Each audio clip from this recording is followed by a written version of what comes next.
electricity. And they just got to know that the governor talked to me about it, and I listened very carefully about the problems facing these good folks.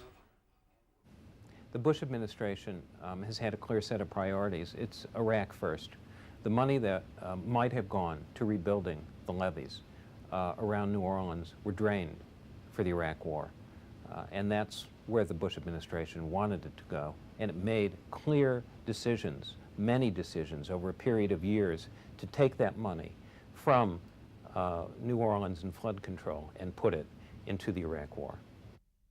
There was some discussion that had the flood protection of New Orleans been funded at a more vigorous rate, that these projects would have been complete and this event would not have happened. It is my personal and my professional assessment that that is not the case. There's been a trade-off in terms of the funding. The administration saw fit not to fund the building and rebuilding of the levees around New Orleans and to ignore the scientific advice and the expert advice that it received about that, and instead to drain that money to Iraq. It was a question of priorities for them, and we see the consequences of that trade-off. Good afternoon. This is not a time for politics. This is a time for the nation to come together and help those in the Gulf Coast region, and that's where our focus is. This is not a time for finger pointing or playing politics.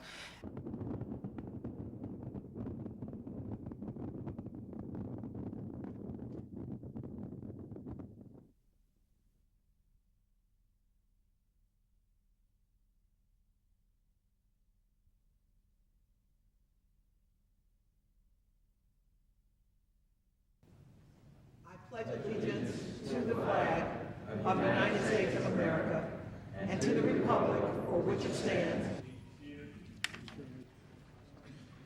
How many times do we have to see disasters overwhelm our preparedness before we recognize that we are playing Russian roulette with people's lives, with their livelihood, and with the life of whole communities if we do not prepare for the worst?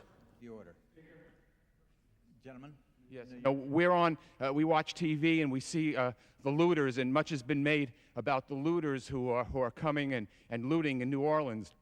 I think, quite frankly, with the prices of gas rising, the real looters are the big oil companies. They're looting the American people. It's unconscionable that we have had a spike of 30 to 50 cents in gasoline prices 2 days after this disaster happened. Thank you, Mr. Speaker. I thank the gentleman for yielding, and I thank him. If we can spend $20 billion on reconstruction in Iraq, we can certainly use that as a start on reconstruction in America. Of the House of Representatives. Gentleman from California. In the weeks and months and years ahead, we will demonstrate as the Congress that America does its best work when we come together as Americans and not as partisans. So with the passage of this bill, this task is just beginning. All those in favor say aye. Aye. All those opposed, no. The ayes have it. Third reading. Emergency supplemental appropriations to meet immediate needs arising from the consequences of Hurricane Katrina for the fiscal